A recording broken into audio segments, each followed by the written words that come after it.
अल्हम्दुलिल्लाह अल्हम्दुलिल्लाहि रब्बिल आलमीन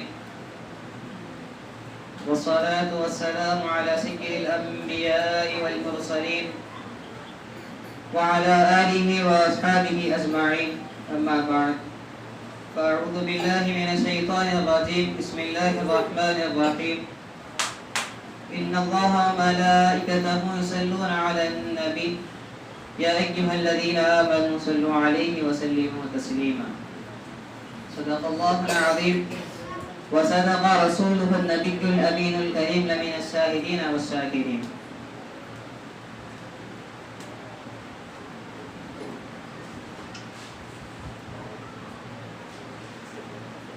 अल्लाह ताला इस आयत में फरमा रहा है, ऐ मेरे उम्मती तुम दुरूद कसरत से पढ़ो। अल्लाह फरिश्ते अपने नबी पर दुरूद कसरत से भेजते हैं। रिवायत में आता है, हज़रत अली रज़ियल्लाहु ताला अन्हु फरमाते हैं, मैं हुज़ूर सल्लल्लाहु अलैहि वसल्लम के साथ जा रहा था। वहां से एक काफिला निकला जो एक पहाड़ की तरफ जा रहा था, जो अभी दूर तक भी नहीं पहुंचा कि वहां से आवाज आई, अस्सलातु वस्सलामु अलैका या रसूल अल्लाह। हज़रत अली रज़ियल्लाहु ताला अन्हु फरमाए, कुछ देर नहीं हुई कि फिर थोड़ा आगे बढ़े, फिर आवाज आई, अस्सलातु वस्सलामु अलैका या रसूल अल्लाह। हज़रत अली ने फरमाया कि ऐ आका, ये आवाज कहाँ से आ रही है? तो हुजूर ने फरमाया, जो तुम ये पहाड़ देख रहे हो। तो अली रज़ियल्लाहु अन्हु कहने लगे कि हाँ देख रहा हूँ। फिर कहने लगे, इस पहाड़ पर एक चोटी है, क्या वो देखते हो, दिख रही है? तो कहने लगे, जी हाँ वो भी दिख रही है। फिर फरमाया, वो चोटी पर एक पत्थर है, वही पत्थर मुझ पर दुरूद भेज रहा है, वही पत्थर मुझ पर दुरूद भेज रहा है। तो कहने लगे कि कौन ऐसा मोहब्बत है, जो कौन ऐसा आशिक है आपका, जो ये दुरूद बात हर थोड़ी दूर पर इसकी आवाज आती है कि अस्सलातु वस्सलामु अलैका या रसूल अल्लाह। तो कहने लगे कि वही पत्थर है जो मुझ पर बार बार मुझ पर दुरूद पेश कर रहा है। एक रिवायत में आता है कि हुजूर सल्लल्लाहु अलैहि वसल्लम ने शहद की मक्खी से पूछा कि तुम्हारे शहद में मिठास कैसा पैदा होती है? तो शहद की मक्खी ने बोला कि हम चमन में जाते हैं और वहां से फूलों का रस पीते हैं। तो नबी करीम सल्लल्लाहु अलैहि वसल्लम फरमाने लगे कि वहां के फूलों में इतनी मिठास तो नहीं होती।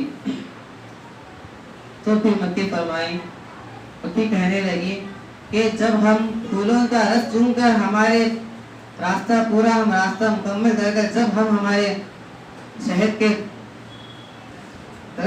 घर पर पहुंचते हैं, जब हम शहद जो मिठास हम चूसते हैं वो जब हमारे छत्ते में उगलते हैं, जब हम आपका दुरूद पढ़ते हैं। थोड़ा फूलों का रस पीने से जब तक शहद हम हमारे छत्ते में उगलते हैं, जब तक हम आपकी दुरूद पढ़ते रहते हैं।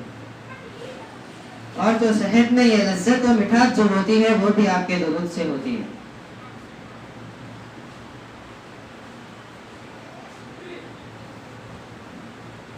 और एक रिवायत है,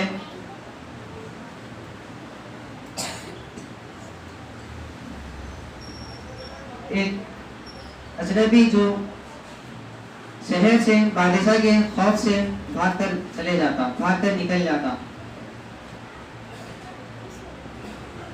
और एक गुफा पर बैठकर 1000 मरतबा दुरूद शरीफ पढ़ता और उस दुरूद शरीफ को हुजूर पाक सल्लल्लाहु अलैहि वसल्लम पर भेजता। उसी के वसीले से उसने दुआ करता कि ऐ अल्लाह, तुझे हुजूर सल्लल्लाहु अलैहि वसल्लम खातिमुन नबिय्यीन हजरत मोहम्मद मुस्तफ़ा सल्लल्लाहु अलैहि वसल्लम का वास्ता कि तू मुझे उस बादशाह के जुल्म से बचा ले। तो उतने में एक आवाज आई कि हाँ, मोहब्बत हुजूर सल्लल्लाहु अलैहि वसल्लम से मोहब्बत करने वाला, हुजूर सल्लल्लाहु अलैहि वसल्लम पर जो दुरूद भेजता है, उनसे जो ऐसी मोहब्बत रखता है, उसके वसीले से जो दुआ करता है, मैं उसकी हर दुआ कबूल करता हूँ, मैं उसकी हर दुआ कबूल करता हूँ। जब मैंने तेरी दुआ कबूल कर ली, उस बादशाह के जुल्म से तुझको बचा लिया, फिर वो अजनबी शहर की तरफ रवाना होता है। जाके देखता है तो अहले दुनिया जो होते हैं वो बादशाह के जुल्म से बच जाते हैं, छुटकारा पा लेते हैं। और अल्लाह तबारक व तआला ने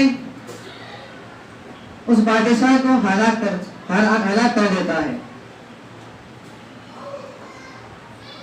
और एक रिवायत है कि हर जुमा की मगरिब के बाद, हर जुमेरात की मगरिब के बाद से जुमे की मगरिब तक जो दुरूद पढ़ा जाता है, हुजूर सल्लल्लाहु अलैहि वसल्लम खातिमुन नबिय्यीन मोहम्मद मुस्तफ़ा अहमद मुस्तफ़ा खुद उस दुरूद को समाअत फरमाते हैं।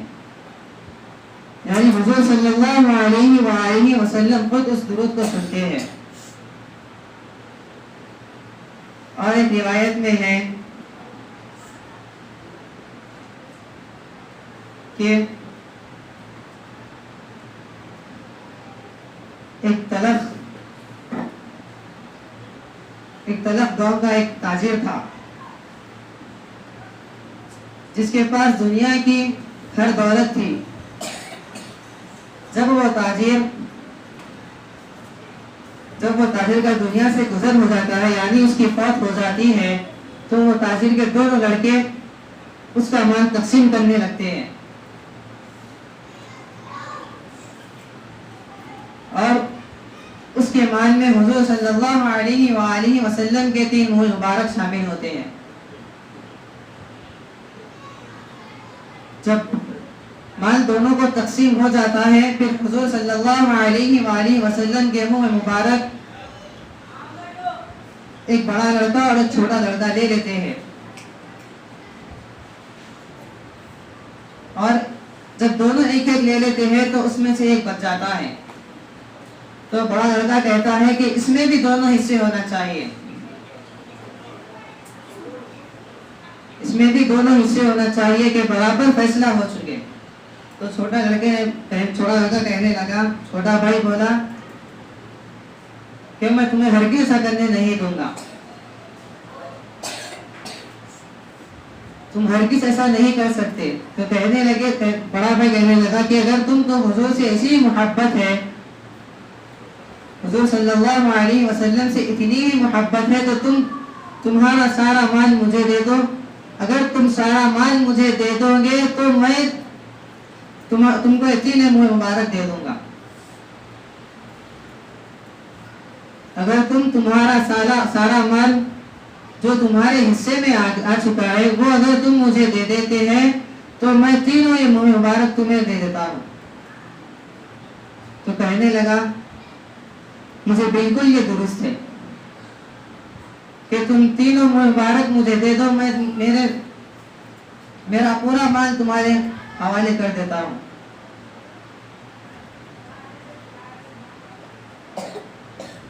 तो बड़ा भाई कहने लगा कि हाँ दे दे। फिर वो उसका पूरा माल ले लेता है और वो 3 मुँह मुबारक उसके हवाले कर देता है। छोटा लड़का फिर हुजूर पाक सल्लल्लाहु अलैहि वसल्लम के 3 मुँह मुबारक ले लेता और वहां से निकल जाता है। और इसी तरह और एक तरफ बड़े भाई का रिस्क घटने लगता है। बड़े भाई का जो माल होता है वो हर रोज घटने लगता है। छोटा भाई रोज वो मुँह मुबारक के सामने बैठता, उसकी ज़ियारत करता, फिर हुजूर पर दुरूद पढ़ने लगता है। रोज का यह मामूल होता कि रोज हुजूर पाक सल्लल्लाहु अलैहि वसल्लम के मुँह मुबारक के सामने बैठता उसकी ज़ियारत करता, फिर हुज़ूर पाक सल्लल्लाहु अलैहि वसल्लम पर दुरूद के नजराने पेश करता।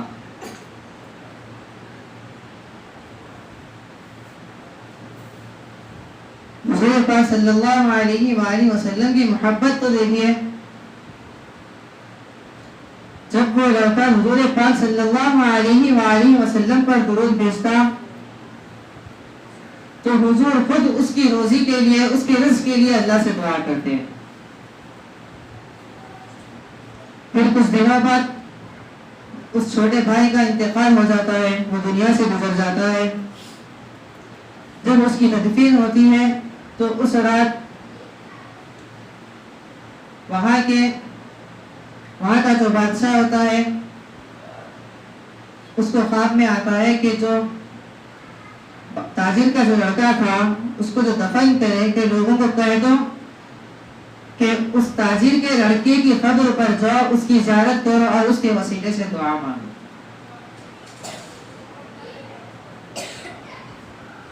अगर उसके वसीले से दुआ मांगेंगे तो मैं उसकी हर दुआ कबूल करूंगा।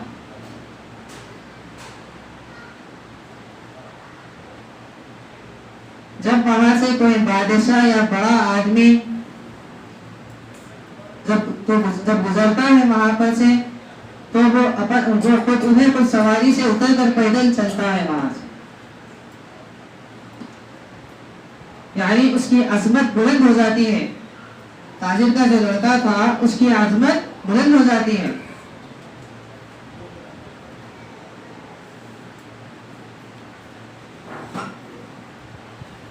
जब वहां से कोई चलते किसी का गुजर होता, बादशाह का या कोई बड़े का, तो वहां सवार होकर नहीं बल्कि पैदल चल कर जाते हैं।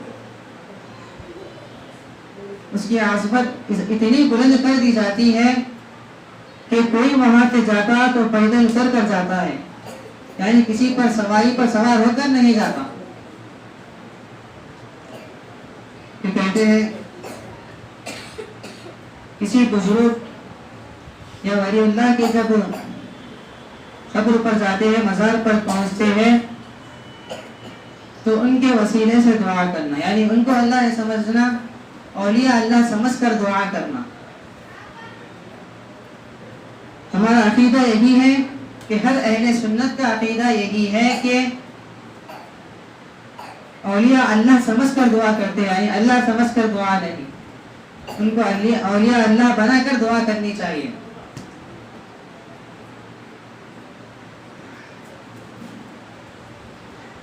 अब आखिर दुआ है कि अल्लाह तबारक व तआला से हम सबको दुरूद पाक सल्लल्लाहु अलैहि वसल्लम की फजीलत समझने की तौफीक अता फरमा और कसरत से दुरूद भेजने की तौफीक अता फरमा। वमा अलैना इल्लल बलाग।